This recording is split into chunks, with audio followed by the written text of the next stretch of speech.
कल हम सब ने जाना था भूगोल एवं मानव भूगोल के बारे में।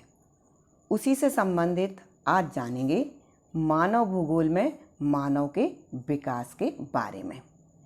मैं वीणा जैन, भूगोल डेली कक्षा में आपका स्वागत है।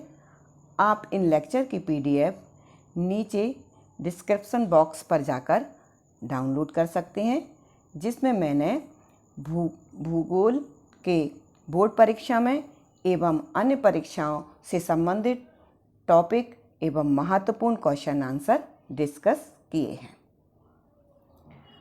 मानव भूगोल के विकास को जानने के लिए हमें मानव का प्रकटीकरण, जिसे हम निश्चयवाद कहते हैं, तो मानव का प्रकटीकरण जब मानव धरा पर आया तब वह प्रकृति को सब कुछ समझता था, प्रकृति की प्रचंडता से भयभीत हो जाता था और उसने अपने को प्रकृति के अनुसार ढाल लिया था।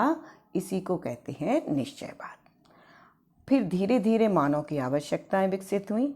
उसने प्रकृति पर खोज करना प्रारंभ किया और जब वह प्रकृति को समझने लगा तो उसने नई नई खोज की, जिसे हम संभववाद कहते हैं। जब संभववाद से प्रकृति की ज़्यादा हानि हो गई तो कुछ दुष्परिणाम सामने आए। उस दुष्परिणाम के बदले फिर ग्राफिक टेलर जी ने एक नवनिश्चयवाद सिद्धांत की परिकल्पना प्रस्तुत की। अब जानेंगे प्रकृति का, मानव का प्रकृतिवाद क्या है। तो मानव का प्रकटीकरण निश्चयवाद कहलाता है।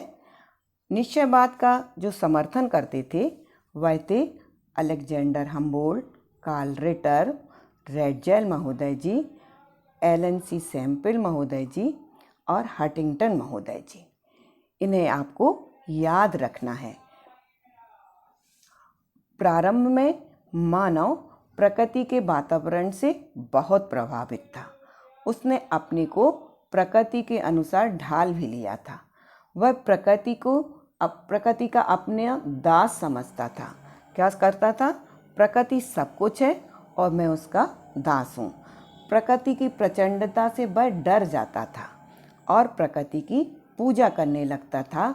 नदियों की पूजा करता था, पहाड़ों की पूजा करता था, सूर्य की अर्चना करता था और चंद्रमा को जल चढ़ाता था।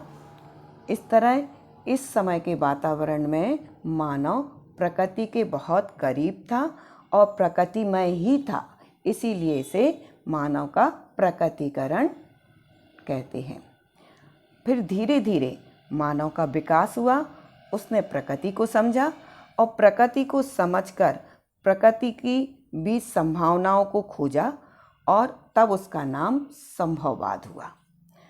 तो संभववाद के जो समर्थक थे वह थे विडाल डी ला ब्लास जी, ब्रून्स जी। और प्रकृति हमें अवसर प्रदान करती है, मानव उसका उपयोग कर नई खोज करता है और प्रकृति पर मानव प्रयासों की छाप पड़ने लगती है। कैसे? मानव ने नगर बसाए, ऊपर पहाड़ियों पर विश्राम गृह बनाए, उसने समुद्र के तटों पर पत्तन बना लिए और अंतरिक्ष पर अपने उपग्रह छोड़ दिए और इतना अधिक मानव प्रकृति को दोहित किया कि वह उसके दुष्परिणाम भी सामने आए। दुष्परिणाम क्या सामने आए? तो इसका प्रभाव हम वर्तमान में हरितगृह प्रभाव देख रहे हैं। हरितगृह प्रभाव, ओजोन परत का अपक्षय होने लगा है और भूमंडल का तापन होने लगा है, ताप बढ़ने लगा है और भूमि की उपजाऊ क्षमता निम्नीकरण को प्राप्त हो गई हैं और हिमानियाँ पीछे हटने लगी हैं। ये सब हानियाँ जब होने लगी और मानव समझने लगा कि प्रकृति अब तो हमारे बस में है, तब एक नई संकल्पना का जन्म हुआ, जिसे कहते हैं नवनिश्चयवाद। नवनिश्चयवाद ग्राफिक टेलर जी की संकल्पना है। नवनिश्चयवाद को रुको और जाओ निश्चयवाद भी कहते हैं। आप नगर में कभी किसी चौराहे पर खड़े होंगे तो आपने देखा होगा सिग्नल की तरफ सबसे पहले जब रेड लाइट जलती है तो हमें रुकना होता है।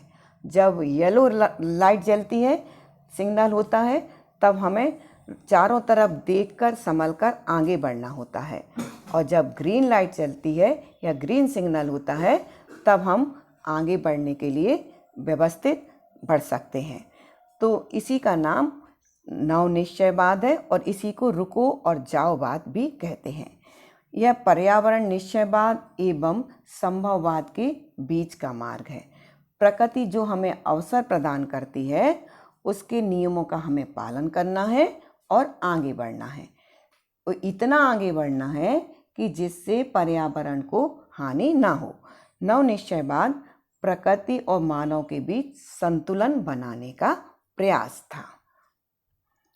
अब जानेंगे हम कुछ महत्वपूर्ण प्रश्नों को। इन प्रश्नों का विस्तार से आपको देखना है तो आई बटन पर जाकर मानव भूगोल का पूरा वीडियो विस्तार से देख सकते हैं। पहला प्रश्न है, मानव का प्रकटीकरण को क्या कहते हैं? तो निश्चयवाद कहते हैं। फिर निश्चयवाद का दूसरा नाम क्या है? आप PDF पर जाकर डाउनलोड कर सकते हैं। निश्चयवाद के समर्थक कौन थे, यह भी जान सकते हैं। प्रकृति के मानवीयकरण को क्या कहते हैं? संभववाद कहते हैं। संभववाद के समर्थक कौन थे, नीचे जाकर देख सकते हैं। प्रकृति के मानवीयकरण की छाप किन क्षेत्रों में जाती है? जैसे उसने नगर बसाए, अंतरिक्ष में उपग्रह छोड़े, और भी आज कंप्यूटर टेक्नोलॉजी इतनी ज़्यादा बढ़ गई है, वह सारा क्या है? प्रकृति का मानवीयकरण ही है। और ग्राफिक टेलर किस बात के समर्थक थे? तो नवनिश्चयवाद के समर्थक थे। नवनिश्चयवाद का दूसरा नाम क्या है? रुको और जाओ निश्चयवाद है। नवनिश्चयवाद में जीवन कैसा होना चाहिए? नवनिश्चयवाद के अनुसार जीवन संतुलित और पर्यावरण के अनुकूल होना चाहिए।